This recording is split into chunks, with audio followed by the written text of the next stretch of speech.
Hey guys, how's it going? Been a little bit, so weekend's on its way. I don't have too much time this afternoon, so unfortunately, the brainstorm that I have isn't going to come to tuition just yet. But I wanted to throw this video out real quick until I get a chance on Saturday night to play around with this. So it's Friday now. Um, as I was saying before, as far as this tutorial is actually more of an info, just to I guess you could say a sneak preview of what's ahead. I found a new interesting way of surveying, and it might lead to automation, at least semi-automation, a lot easier than previous methods. If you go into Open Office, which is what I'm using for it anyways, I don't use Google Sheets just because I want this available to everybody, and I always use this in the past anyways. But if you go in and you go into you just open up any sheet untitled, and you go into the insert. You're looking insert sheet from file. Now, once you do this and you've gone to a trains directory, it's going to default to go back to that particular directory. In this case, I did the Mojave sub because I know there's a 200 and some odd size block right at the signal, which is perfect for testing purposes. What I did was, as you've known, the reason why I went to this. Well, first let me just open this up and I'll show you what it looks like. The file's called temp. I called it. Don't load the info. Load the XML and open that up. Now, this is the key right here. You won't have this. That's a less than and greater than sign. You need that in there because watch what happens. See the data below? If you don't put those in, and the next one as well, you have to put both of them in. The data doesn't show up in nice because it's all spread out as XML. But this is a way of filtering the data, and this is the temp file. It's just a train file. That's all it is. And I'll show you more details as far as once I get the formulas set up and a new file set up. So I got some work to do on Saturday night. So hopefully sometime Saturday night I'll have this figured out. But anyways, you do this, and then before current sheet, all this. I'm not too sure. Right now you want it from file, before and after. It's going to create a new sheet. I wish it would replace the sheet, but I'll work on that. So for now, and there we go. So I'm going to zoom this up so I can see it from my couch. Um, this has the. Let me do it some more. Why not? Okay, good enough, I think. So I want to space these all out in Open Office. That might be too much. Here, let's put that to 14. 14, okay. That's better. I just wanted to have enough for a field. So what you're seeing here is the different car types. I did 3 of each of the cement hoppers, knowing that they were the smallest ones. So I got the 2700s, the 2970s, and the whatever the hell Trin 3281s are. Okay, so I did 3 of each.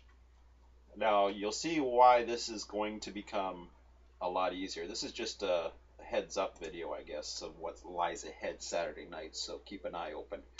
So here's the difference between the two distance traveled in meters where the trucks go.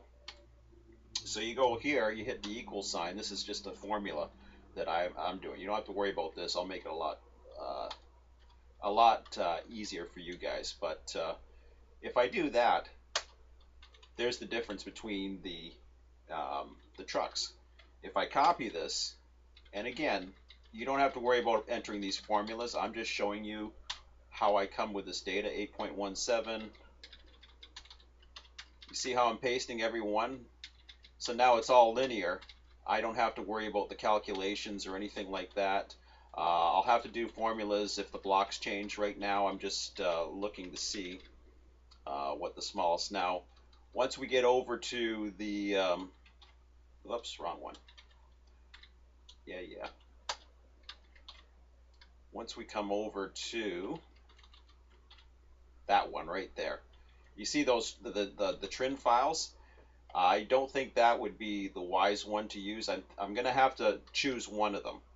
So for the sake of this, 9.29 is fine, but I got to make the sheet adaptable to some type of current car type. So what you want, so you got this part, right? So we know now what the length is between the trucks. Then I'm going to put in another formula here. So I've got equals C50 minus, what am I at here? I can barely read that. C24? Okay. So it's 8.17 between the trucks, which is less than the 10. Remember, we were having issues with using those the bigger cars.